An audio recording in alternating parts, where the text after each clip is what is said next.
स्वराज्य न्यूज मराठी, माझा हक्क माझं राज्य.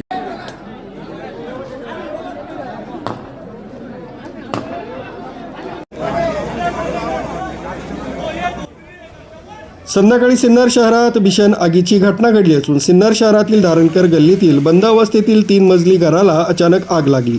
ही आग नेमकी कशामुळे लागली याचं कारण अद्याप अस्पष्ट असून आगीच्या ज्वाळा काही वेळातच संपूर्ण इमारतीत पसरल्यानं परिसरात एकच खळबळ उडाली. घटनेची माहिती मिळताच सिन्नर नगरपालिकेचे अग्निशमन दल आणि MIDC अग्निशमन दलाचे बंब तातडीनं घटनास्थळी दाखल झाले. दोन्ही अग्निशमन दलांनी समन्वय साधत शर्थीचे प्रयत्न केले आणि तब्बल काही तासांच्या अथक मेहनतीनंतर आग नियंत्रणात आणण्यात यश मिळवलंय. मात्र ही इमारत जुनी आणि धोकादायक अवस्थेत असल्यानं आग विझवताना अग्निशमन कर्मचाऱ्यांना मोठ्या अडचणींचा सामना करावा लागला. इमारत कोसळण्याची भीती असल्यामुळे संपूर्ण परिसरात तणावाची परिस्थिती निर्माण झाली. दरम्यान घटनास्थळी मोठ्या प्रमाणात बघ्यांची गर्दी जमल्यानं अग्निशमन दलाच्या मदत कार्यात अडथळे निर्माण झाले.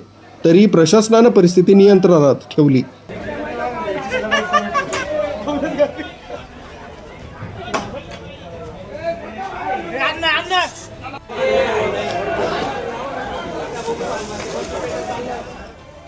या कठीण प्रसंगी सर्वपक्षीय नवनिर्वाचित नगरसेवक, स्थानिक नागरिक आणि स्वयंसेवकांनी अग्निशमन दलाला प्रत्यक्ष मदत करत मोलाचं सहकार्य केलं. सुदैवाने या आगीच्या घटनेत कोणतीही जीवितहानी झाल्याचं वृत्त नाही. मात्र इमारतीचे मोठ्या प्रमाणात नुकसान झालंय. आगीचं नेमकं कारण शोधण्यासाठी संबंधित यंत्रणांकडून तपास सुरू असून प्रशासनाकडून नागरिकांना सतर्क राहण्याचं आवाहन करण्यात आलंय. न्यूज ब्युरो, स्वराज्य न्यूज मराठी, सिन्नर.